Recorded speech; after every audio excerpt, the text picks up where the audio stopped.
What's up, everyone? We are here with Milla Jovovich, and we're talking Resident Evil, the final chapter. The final chapter after what? It's been like 15 years. How does it feel to see Alice's story coming to a close?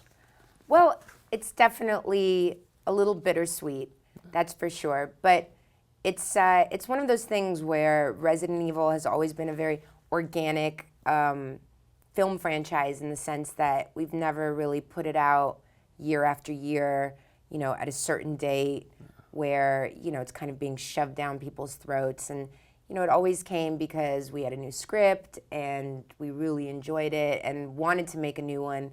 And so, it was about 2-3 years between each movie. So I feel like I won't really feel the repercussions of the end of the franchise for a few years. Because it's like right now we just finished it, Paul is still finishing the edit, it's gonna come out, I'm gonna do press, so it's gonna be like full in the world. Then in like 2 years, be like, wait a minute, where's Alice? Where's RE?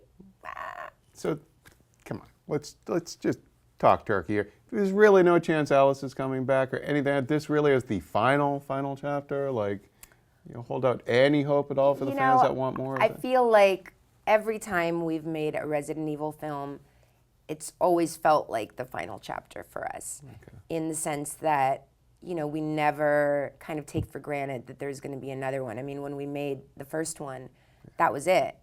We just made the best movie we could make, and every film since then has had the same philosophy. We just go all out for each movie and do our best, and we never really thought about the future in that sense. It just kind of came out the way it did. So, there's no difference in this one. I mean, we did our best with this movie and we hope people love it. And, it is bringing everything to a close, and hopefully people are gonna love it. Well, that's an interesting philosophy to approach those movies, though, because so many nowadays with the universe building and everything shared together, you guys are I believe the longest running and most successful video game movie franchise. It's, I believe, over $1 billion now collectively worldwide. Yes. It's a pretty astounding accomplishment considering, we've seen just this year alone, there are so many video game movies that are coming out that are trying to be the biggest. You guys kind of did the slow and steady route, really. I mean, when you look at the first one, it really is, it's an indie movie because it's pretty small scale compared to what you guys are doing now, Well, the Resident Evil franchise has always really been an indie movie franchise. When we did the first one, it was really this kind of small European, action horror flick that we just thought was going to be really fun because Resident Evil was a very underground game and not everybody knew about it. It wasn't totally mainstream, so it just felt really good to do something that was just very cool. It was like a really hardcore fan base, but not like everybody was playing Resident Evil. So you really felt special when you were a Resident Evil fan. And I think we've always understood how special the games were and how special the movies were. And I think you can feel that and you can see it, in the final product. Well, okay, let's talk about the final chapter here. Now, where is Alice sort of mentally and emotionally when we find her in this story, and tease a little bit of her arc in this one? I think Alice is actually in the best place that she's been ever in this franchise. I think for the first time she's really come to terms with who she is. And for better or for worse, she's embraced herself as a person. And you can feel that in her confidence level. You can feel it in, just the way she is. She's got, this kind of dark sense of humor in it. I mean, I think for the first time, she's kind of having fun. It's like, okay, it's the end of the world. Everything's destroyed. Everything's overrun. But you know what? You got to enjoy your life too. Now, she's re-teaming with Claire Redfield in this one. What can you tell us about their sort of relationship in this movie and that sort of journey that they're on together in this one? it's been a really great relationship between Alice and Claire, because I think the two of them have a lot in common. Claire also has this very kind of nurturing quality about her character and who she is. I think, being, very family oriented because of her brother. And, I think she was always very kind of motherly to Alice as well, like taking care of her like a sister. And you really feel that in this one, that love and that mutual respect. And, it's I think a lot of fun too for Alice to get reconnected with an old friend like that, because after all the devastation that's happened throughout the world, when you see a familiar face, especially one as welcome as Claire, it's always going to boost your morale. Yeah. So it's very fun when the two of them get back together, because they're an unstoppable, dynamic team. So familiar faces that might not be as welcome.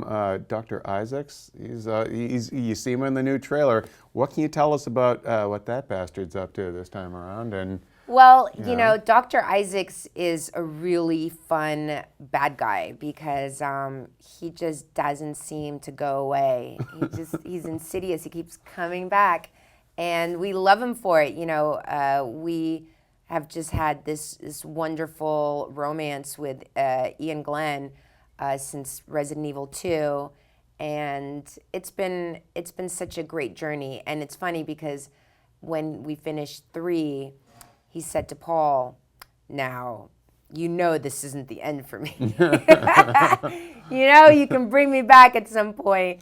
And he was right, because he's such a great bad guy, and he's really one of those actors that has fun playing the bad guy. And you're going to see in the final chapter just how much fun Ian Glenn has being really evil.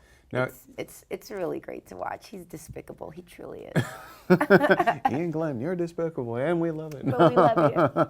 Now, even though we do have some familiar faces back, not obviously there's not room for everyone in this story. So Ada's not back, right? Ada Wong, she's not back for this one, or can you tease anyone? There's quite a lot of characters within the Resident Evil world, and it was really, it's one of those things where it's not like a musical where we can't have like the whole choir on stage singing together, but we always have characters come back and forth through the movies as much as we can. And there's it's not like they're gone per se, but there's been a huge battle and people have gone missing, and Alice's quest to find her friends, I think, is never ending. So I think that's definitely very much there, that feeling that we don't know what happened, but she definitely wants to find out. Well, what about some of these new folks that you're dealing with? This one, Cobalt and Commander Lee, and it was really fun to work with Rola and JG, because both of them are such iconic celebrities and actors and pop stars in their home countries, in Korea and in Japan. And actually, JG is this insane martial artist. So to actually watch him work was so interesting for me, because he doesn't have a stuntman. He does literally everything himself without wires. I mean, he was on another level, and just doing these incredible kicks, these spinning kicks, jumping off transporters. I mean, there was this guy is unstoppable, but yet he's just this most beautiful, pretty boy. He's a pop star over there as well. He's a singer and stuff, and he looks so beautiful, but then he's just so vicious and so tough. It was incredibly inspiring to watch him work and to have the honor of fighting with him. It was unbelievable. Top that, Timberlake. So you also have Ruby Rose in this one, don't you? Yes, Ruby is just sensational. It was really funny because I guess I still had like mama brain, but she has such an amazing American accent that I feel like there was 3 times during the shoot, and we were on night shoot, so I was exhausted, plus nursing an infant. But I kept asking her, so where are you from? She'd be like, okay, how many times do I have to tell you I'm from Australia? But she has literally the best accent. I would never have been able to tell. And of course, we would like go through all of these crazy night shoots together, and we'd be like connecting and blah, blah, blah. And then a week later, I'd be like, so wait, where are you from? And it was getting kind of annoying at the end. But then I just started like doing it just to F with her because, now it's like our inside jokes. Wait, where are you from? Now, tell us a little bit about sort of some of the action set pieces and some of the creatures that might be in this one. I know you mentioned to me earlier, Bloodshot is in this one, right? Yes. The Bloodshot is a new character from the new Resident Evil game. So it's going to be very exciting, I think, for the fans to see the Bloodshot in action on the big screen. He's terrifying, and he looks really, really, really gross. And it was really fun to shoot the scenes with the Bloodshot because, and actually very hilarious because one of our stunt boys, had the motion capture suit on. So he was actually acting with me during the scenes and chasing me.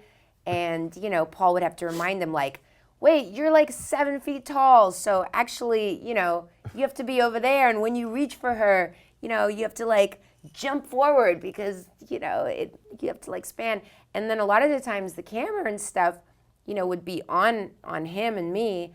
But then we'd have to remind them that the Bloodshot is like so much taller. So they'd actually have to be shooting like air to catch him. So he's going to be quite an amazing monster in this. And the scene leading up to his entrance, I have to say, is one of the scariest scenes in the franchise. There's a lot of scares, a lot of jumps. It's really creepy. Yeah, I somehow just imagine the motion capture guy and like a motion capture version of like the Big Bird suit or something like that, just kind of like with a giant he was big. He was a tall boy, but still, he wasn't tall enough. But and he got really into it too, which was great because he'd be chasing me and he'd just be making all these sounds. He'd be like, it was really hilarious. He's wearing this like cap and this gray like bodysuit, so he looks like very Cirque du Soleil, like with the tight suit and like the little cap. But he'd be making all these scary faces. We'd be dying on set, just cracking up. God. What now? You seem like you spent a good chunk of the movie on the motorcycle too in this one, at least in the trailer. You're a good chunk of the trailer is you on the motorcycle. Was this more motorcycle work than you've done on the other ones? Well, definitely more. Yeah. I mean, I'd done a bit of motorcycle work on number 2, but I am terrified of motorcycles, and that's something that you would never know it to watch you in the trailer. Well, I'm an actor, so I gotta sell it. But definitely for me, it's very scary to ride a motorcycle. So it's never been something that I've really embraced. And I actually tried to take lessons once for these movies, and it was a disaster. And we realized I could never actually be in control of a 2-ton, very high-speed instrument like that on my, by myself without my stunt team and the rig and all of that because, I just like flew over. I stopped short and the thing died because I didn't do something, and I just flew straight over the windshield. It was awful. Oh, my Lord. So I said, you know what? I'm going to leave these to the professionals. All right. So since this is the final Resident Evil movie, I want to ask you a 2-part question. What has been your favorite thing about being Alice, and what memory will you carry with you the most kind of the strongest memory you've had from making these movies all these years? I think to watch Alice grow in the last 15 years has been incredible. I mean, I've experienced things through her eyes and walking in her shoes that I would never in my life have experienced in reality. So I'm so thankful to Alice and to the Resident Evil franchise and you know, the Resident Evil world for allowing me to do some of the most amazing things I've ever done. I mean, I've run down 6-story buildings. I've you know, run through flames. I've done wire work and pretty much all around the globe at the craziest, you know, most decrepit locations on Earth. I've slipped, I've fallen, I've injured myself. I've done the most incredible boot camps with some great people, some of the best martial artists in the world, some of the